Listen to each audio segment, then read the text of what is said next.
तो जैसा कि हम लोग अभी बात कर रहे थे कि हम लोगों के राज्य में लगभग 10 लाख प्रेगनेंसी हर साल होती है, 9 से 10 लाख। और उसके 10% जैसा कि आप बतला रहे थे कि 9 से 10% ही लोग उसमें ऐसे होते हैं महिलाएं जिसमें कि सिकल सेल का या एनीमिक होने का चांस होता है। और जो एनीमिक होती हैं फिर उसके 1% करीब 1000 के आसपास जिनको ये बीमारी होती है। और जब पता चलता है तो फिर उसके जो हस्बैंड होते हैं, यदि पॉजिटिव हो गया महिला में तो फिर उसके पति का भी जांच करते हैं। और जब दोनों की जांच में आपको पॉजिटिव मिलता है तो फिर उसके लिए हम लोग उपाय करते हैं कि कैसे वैसे बच्चे सिकल सेल एनीमिया वाले आगे न आएँ, और फिर इसके लिए जिसको हो गया है उसका कैसे उपचार करेंगे। तो ये दोनों के बारे में आप अगर कुछ बताएंगी तो क्लियर। सर वही है कि करीब 10% में सिकल जीन पॉजिटिव पाया जाता है। तो अगर हमारा 10 लाख का अगर स्क्रीन कर रहे हैं प्रेग्नेंट विमेन को, तो 1 लाख आपका पॉजिटिव आया, 1 लाख पॉजिटिव आएगा तो उसमें से फिर इनको तो ट्रेट होगा, इनको बीमारी नहीं है लेकिन वो कैरी कर रहे हैं जीन को। तो अब ये जीन कैरी कर रहे हैं तो हमें ये पता लगाना होगा कि उनके हस्बैंड को भी उनके हस्बैंड भी क्या ये कैरी कर रहे हैं जीन। अगर दोनों हाफ कैरी कर रहे हैं, दोनों हेट्रोजाइगस हैं, तो बच्चे में चांसेस हैं कि वो पूरा बीमारी रिफ्लेक्ट हो, तो उसको बोलेंगे सिकल सेल एनीमिया। तो बच्चे या तो जिनका पहले एक बच्चा हो चुका है सिकल सेल से पीड़ित, तो इसका मतलब है माँ बाप दोनों को हाफ है। तो इस हिसाब से हम लोग करीब 1000 में आपका ऐसा आएगा कि हस्बैंड वाइफ दोनों प्रभावित हैं सिकल जीन से।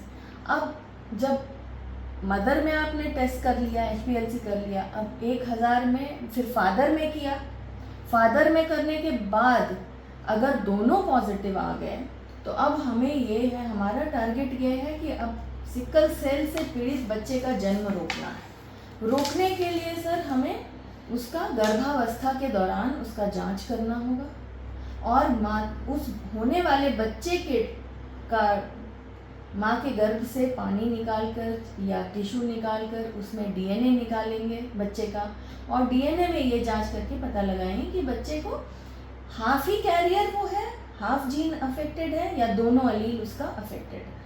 तो इस तरह से अब बच्चे का जो भी डायग्नोसिस आया माता पिता को बता सकते हैं कि आपके होने वाले बच्चे में ऐसा कंडीशन है। अगर अफेक्टेड होने वाला है, जो कि 25% चांस है, अगर दोनों अफेक्टेड हैं तो 25% चांस है कि बच्चे में होगा।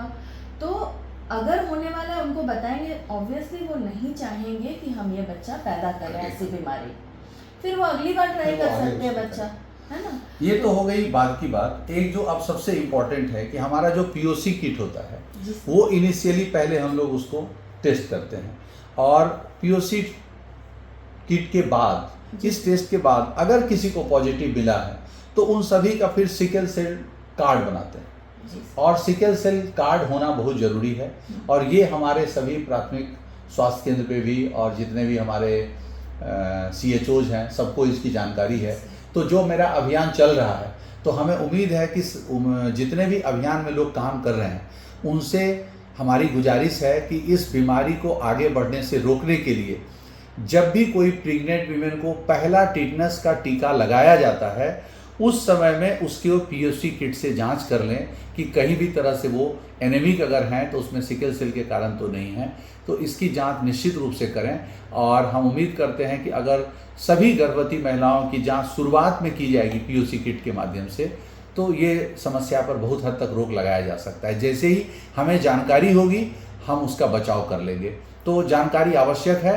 हम पुनः सभी सिविल सर्जन से, सभी चिकित्सा पदाधिकारी से और इसमें का अभियान में लगे हुए सभी चिकित्सा कर्मियों से ये अनुरोध करेंगे कि निश्चित रूप से जो गर्भवती महिलाएं हैं उनका POC किट से जांच कराएं, और अगर जरूरी पड़ा तो उसका सिकल सेल कार्ड बनाएं। अगर पॉजिटिव आते हैं तो उनका सिकल सेल कार्ड जरूर बनवाएं। धन्यवाद।